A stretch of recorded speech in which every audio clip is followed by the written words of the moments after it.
السلام عليكم ورحمة الله وبركاته. ازيكم يا حبايب قلبي؟ عاملين ايه؟ صلوا على النبي. اللي مشتركش في القناة يشترك ويفعل زر الجرس وتدوس لايك عشان يوصلكوا كل جديد. اللهم صل وسلم وبارك عليك يا حبيبي يا رسول الله. النهاردة بإذن الله هنعمل مع بعض سبانخ باللحمة. تمام، دي لحمة انا سلقاها. بصوا، ده انا بحب احط الحتت دي، بتبقى في الشوربة، بتديها سمونية وبتديها طعم خطير.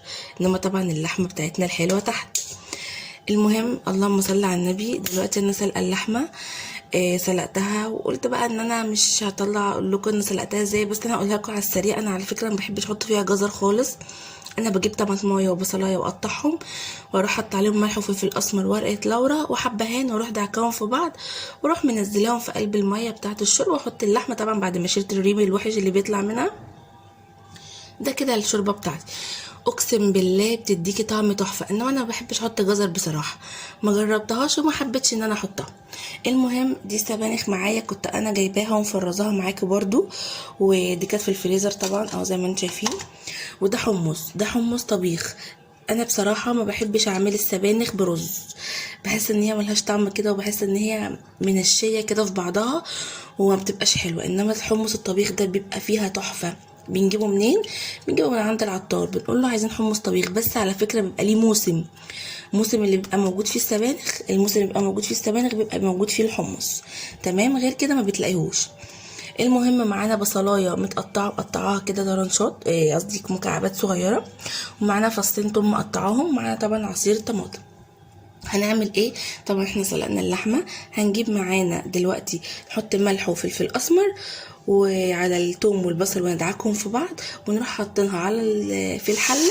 انا بحب اعمل على فكره طبيخي يا جماعه ني في ني، ما بحبش ان انا اعمله مسبك بقى وكده. ني في ني، بحس ان هو بيبقى بيديك ان هو صحي وبيبقى حلو.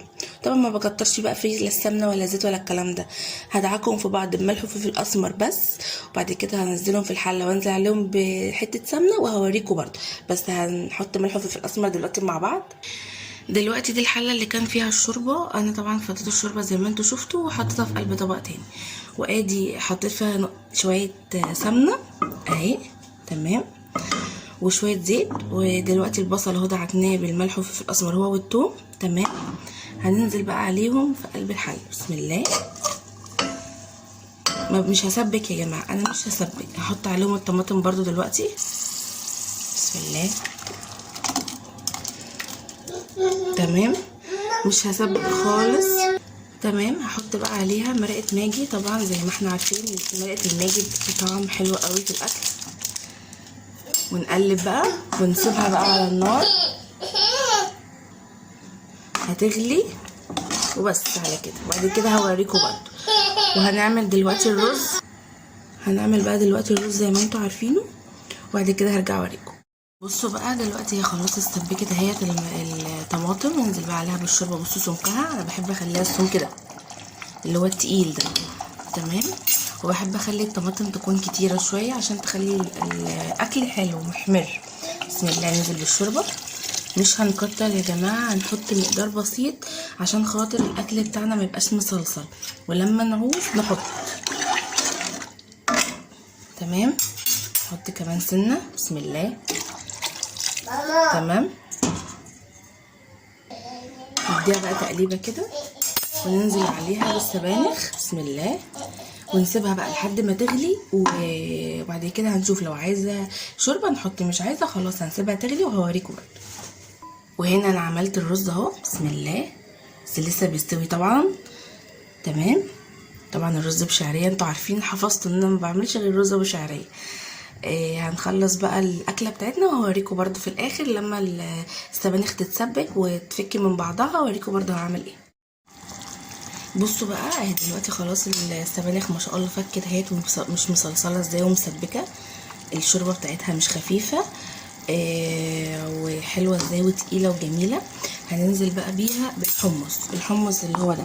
بصوا يا جماعه، الحمص انا بنقعه في ميه ليه؟ لان بيبقى فيه ساعات فيه قشر، فلازم يبوش عشان خاطر تشيليه من القشر بتاعه. تمام اهو. بسم الله. وبنقعه برده كمان شويه عشان يبقى طري، يطرى معايا ويبقى سهل قوي في السليق وفي السوا، يعني ما ياخدش منك وقت. بتسيبيه مده قد ايه؟ بتسيبيه يعني حوالي يعني من اول ما تبدأ الاكل مثلا او من قبلها، يعني حبة حلوين. تمام. هنسقط بقى دلوقتي اللحمة. يلا بسم الله، كله بقى ياخد مع بعض غلوة كده. بسم الله الرحمن الرحيم.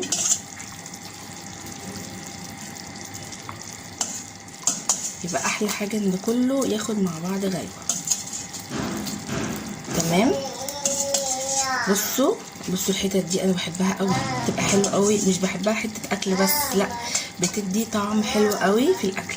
بقى منظر الاكل اهو، بسم الله ما شاء الله. طبعا اللحمه طبعا زي ما قلت لكم انا بحبها طبعا بتبقى في الاكل، والرز جميل ومفلفل اهو ما شاء الله. تمام. وده برضو اللحمه اهي، السواني الجميله جدا جميله بالحمص. وجربوها ان شاء الله هتعجبكم. ما تنسوش الاشتراك في القناه وتفعلوا زر الجرس وتدوسوا لايك عشان يوصل لكم كل جديد. مع الف سلامه.